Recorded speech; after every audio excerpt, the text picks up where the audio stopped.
पारस का जैसे मैं बोलूँ तो उन्होंने पूरा ध्यान रखा है कि हम डिस्ट्रैक्ट नहीं हो।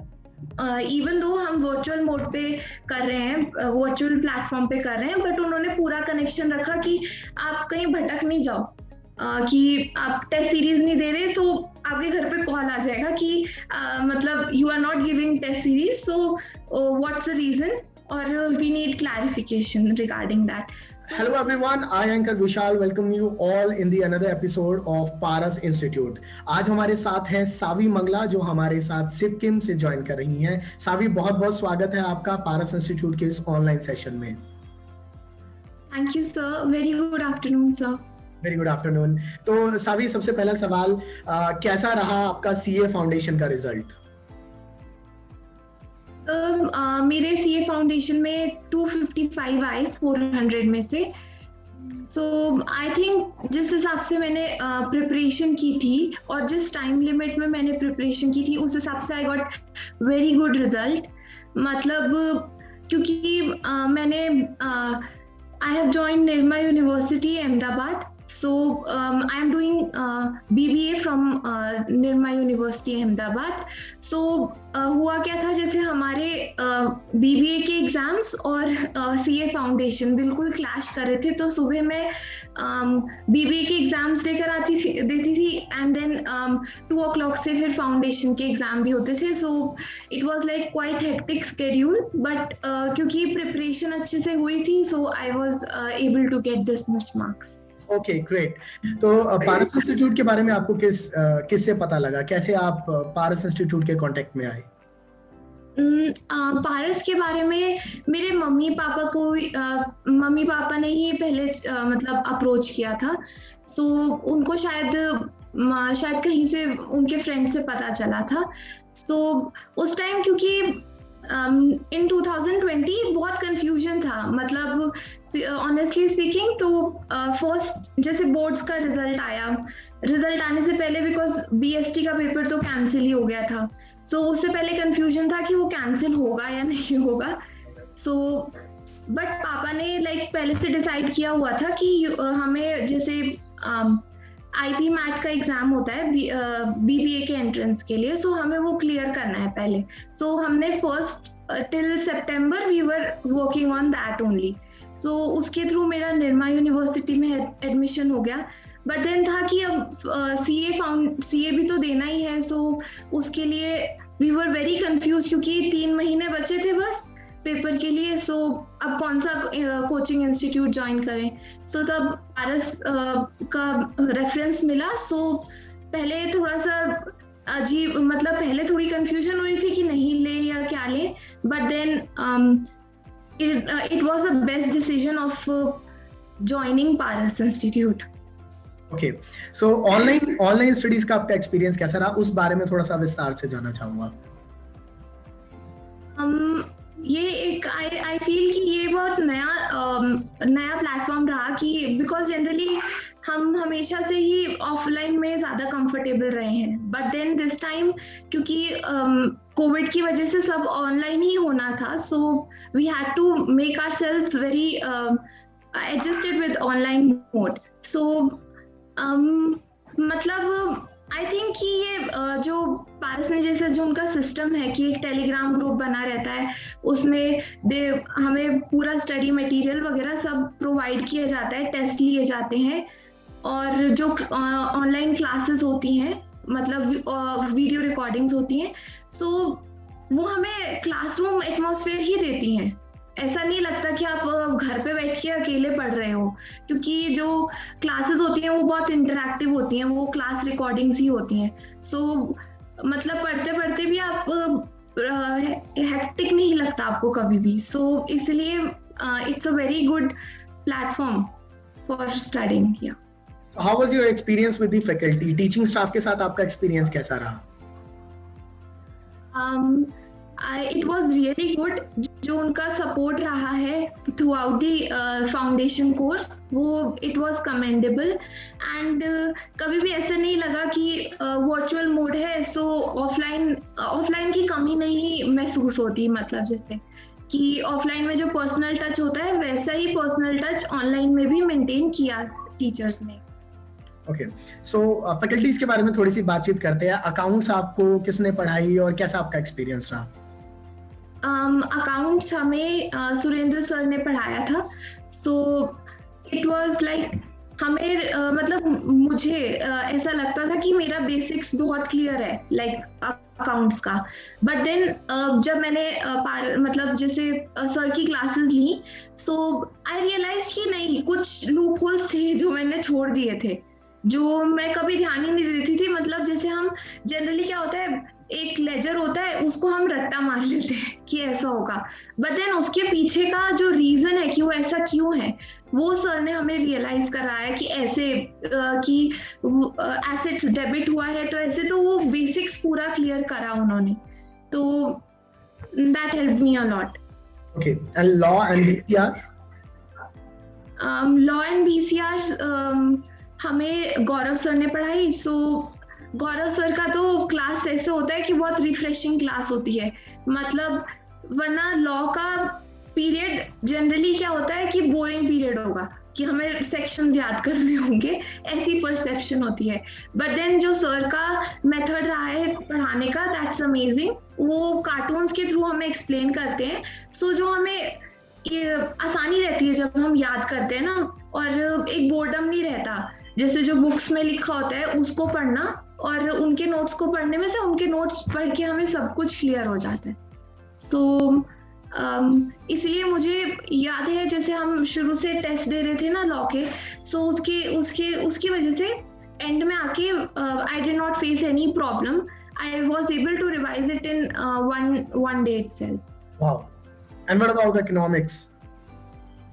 इकोनॉमिक्स हमें विवेक सर ने पढ़ाई। सो उन्होंने पूरे बेसिक्स क्लियर करे थे कि जैसे कोई भी कंसेप्ट होता था वो पूरे डीप में जाते थे कि ऐसा क्यों हुआ है और उसका इम्पैक्ट क्या होगा। मतलब अगर हम आज के सिनेरियो में भी नोट करें तो आज क्या होगा, इकोनॉमी पे कैसे इम्पैक्ट होगा।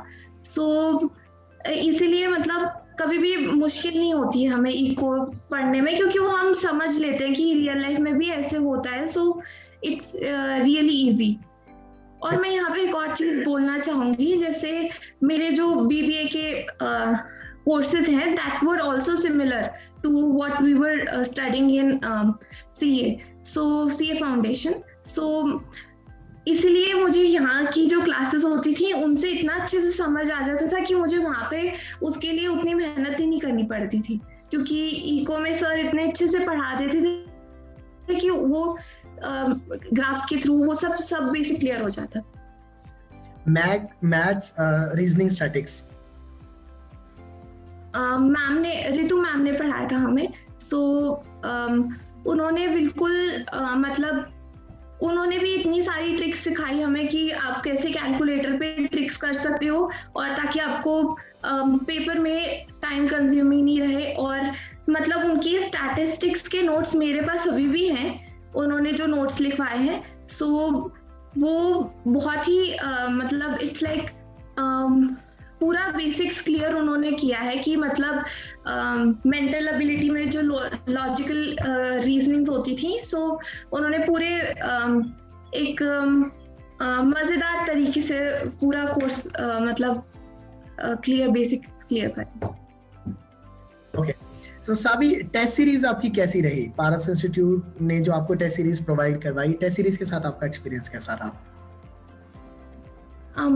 टेस्ट सीरीज तो दे वर लाइक वेरी हेल्पफुल, क्योंकि उन्होंने फर्स्ट डे से ही, मतलब मुझे याद है जब हमारी क्लासेस शुरू हुई, हमारा एक चैप्टर खत्म होते ही उसकी एक हफ्ते के अंदर ही फर्स्ट टेस्ट अनाउंस हो गया था।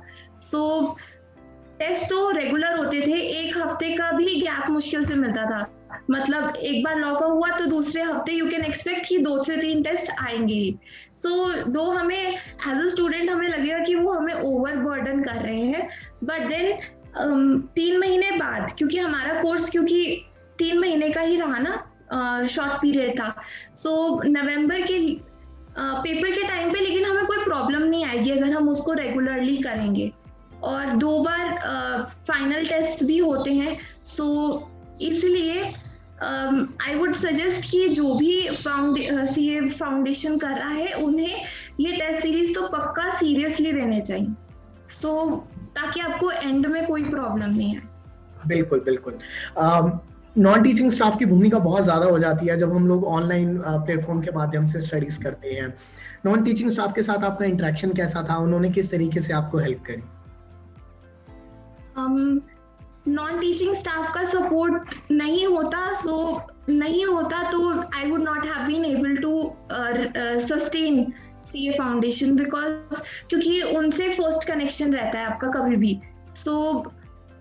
जैसे मंजू मैम थी, मंजू मैम को मैंने अपनी पूरी सिचुएशन बताई थी कि मेरे एग्जाम्स क्लैश हो रहे हैं, तो और इसलिए क्योंकि हमारा क्या होता है ना, हमारी क्लासेस, कॉलेज की क्लासेस 6 o'clock तक चलती हैं, और जो सीए के जो हमारे पारस के टेस्ट होते थे वो 2:30 के अराउंड होते थे। मैं उस टाइम में नहीं कर पाती थी वो टेस्ट, इसीलिए मैंने उनसे रिक्वेस्ट करी, तो उनको पूरी सिचुएशन बताई। उन्होंने मेरी बहुत हेल्प करी। उन्होंने वो सारे पेपर्स मैं बाद में सुबह तक करके उनको भेजती थी, जो भी टेस्ट होते थे, वो उनको चेक करवा के देती थी। अगर वो नहीं, मतलब वो नॉन टीचिंग स्टाफ ऐसा नहीं करे, सपोर्ट नहीं मिले, कोई भी डिस्ट्रैक्ट भी हो जाता है कभी। आई थिंक वो एक बहुत मेजर सोर्स रहते हैं नॉन टीचिंग स्टाफ की आप डिटरमाइंड रहो कि आपको ये करना ही है। सावी, एक चीज और पूछना चाहता हूँ कि आपको क्या लगता है कि पारस इंस्टीट्यूट ऑफ कॉमर्स और इंस्टीट्यूट से कैसे अलग है? जैसे आपके कुछ और फ्रेंड्स ने भी इस दौरान स्टडीज में इन्वॉल्व होकर के सीए की कोचिंग ली होगी, तो आपको क्या लगता है कि औरों से अलग कैसे है? आई थिंक पारस तो हर तरीके से ही अलग है, क्योंकि वो पूरा सिलेबस कराता है। मतलब जनरली क्योंकि क्या होता है, हमें सारे डीपली नहीं स्टडी कराते। कोई भी इंस्टीट्यूट जो होते हैं ना, दे जनरली कि एक महीने में एक दिन में ये टॉपिक हो गया, एक दिन में ये टॉपिक हो गया। बट देन जो भी हमारे पारस में जो टीचिंग स्टाफ्स रहे हैं, वो पूरे अगर आपको कोई भी डाउट होता है तो वो पूरा ध्यान देते हैं उस पे, और वो सारे डाउट्स आपके क्लियर करते हैं, और तब तक नहीं छोड़ते जब तक आपको क्लियर नहीं हो। इसलिए और उनका जो टीचिंग स्टाइल है वो भी बहुत ही अलग रहा है। मतलब जैसे वो रियल लाइफ से एप्लीकेशन लेते हैं कि कैसे वो अप्लाई हो रहा है, और उनका जो लॉजिक है कि वो क्यों है ऐसे, वो पूरा अच्छे से क्लियर करते हैं। आपका जो पुराना आपने गलत चीज भी सीखा हो, you are able to rectify that, अगर आप ध्यान से सुनो तो। बिल्कुल।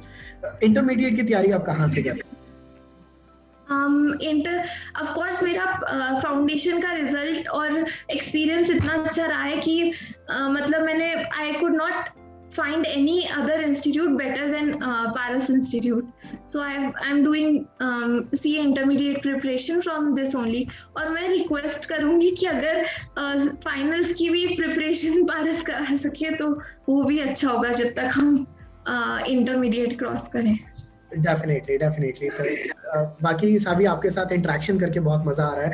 मैं एक चीज और पूछना चाहता हूँ कि अभी कुछ चीज जो आप पारस इंस्टीट्यूट के बारे में बोलना चाहें, क्योंकि हमारा ये जो इंटरव्यू है लाखों स्टूडेंट्स देखने वाले हैं, और जिस चैलेंजिंग जोन से आप आती हैं और जिस तरीके से आपने डिफरेंट स्टडीज में इन्वॉल्व होकर के इस पार सीए के कोर्स के लिए आपने एनरोल हुआ और मार्क्स लेकर के आए, ये वाकई बड़ा चैलेंजिंग था। एक चीज जो आप अपकमिंग स्टूडेंट्स के लिए बोलना चाहें पारस इंस्टीट्यूट के लिए। आई थिंक कि मतलब अगर आप कोई भी कोर्स कर रहे हैं, जैसे नॉट ओनली सीए, बट अगर आप कोई भी कोर्स कर रहे हैं, you need to be very determined towards it, और कोई भी डिस्ट्रैक्शन नहीं होना चाहिए। मतलब जैसे सोशल मीडिया का और या फिर किसी भी चीज का।